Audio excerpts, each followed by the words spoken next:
मुन्ना गांव में रह रही हर गाय को चुपके चुपके बेहोश होने वाला दवा खिला रहा था। लेकिन मुन्ना गलत काम नहीं कर रहा था, बल्कि गांव वालों की भलाई के लिए कर रहा था। दरअसल मुन्ना एक खेत के रास्ते पर कुछ काम से जा रहा होता है। तभी उसने देखा कि रोड के किनारे एक बड़ा सा तालाब है और उसमें एक गेट बना हुआ है। मुन्ना उस गेट का राज जानने के लिए उसके पास गया। वह जैसे तैसे अंदर जाकर देखा कि तालाब के नीचे एक अंडरग्राउंड हॉल बना हुआ है और उस हॉल में हजारों गायों को रखा गया है और उन्हें जल्दी बड़ा होने वाला दवा दिया जाता था। मुन्ना थोड़ा और आगे गया तो उसने देखा कि ये तो एक बड़ा सीक्रेट रूम है, जहां रेड बुल अपने साथियों के साथ मिलकर आसपास के हर गांव से गायों को चोरी करवा रहा था। और उसने लिस्ट में देखा कि कल के दिन उसी के गांव में गायों को चोरी करने का नंबर था। मुन्ना तुरंत बाहर आया और सब काम छोड़ छाड़ के बेहोश करने वाला दवा खरीद लिया। और मुन्ना पूरी रात में चुपके चुपके एक एक करके सभी गायों को दवा देकर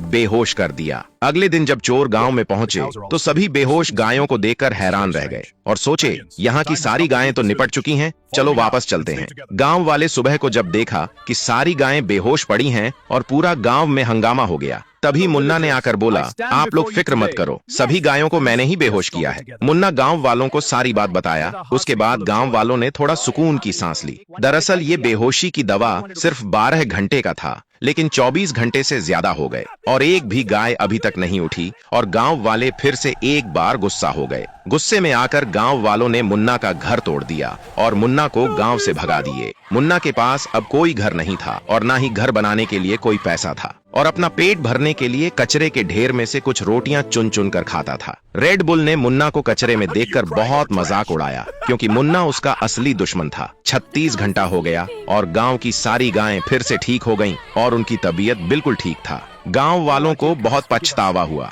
क्योंकि जिसने गायों की जान बचाया था उसी को गांव से भगा दिए। गांव वाले मुन्ना को खोजने शहर गए। तभी उन्हें मुन्ना एक कचरे के ढेर के पास दिखा, जहां पेट भरने के लिए मुन्ना कुछ रोटियां खोज रहा था। गांव वाले फूट फूट कर रोने लगे और जब मुन्ना से गांव वापस जाने को कहा तो मुन्ना गांव जाने से मना कर दिया और बोला, अब मैं गांव तभी जाऊंगा जब वीडियो देखने वाले लाइक सब्सक्राइब करके कमेंट में यस लिखेंगे।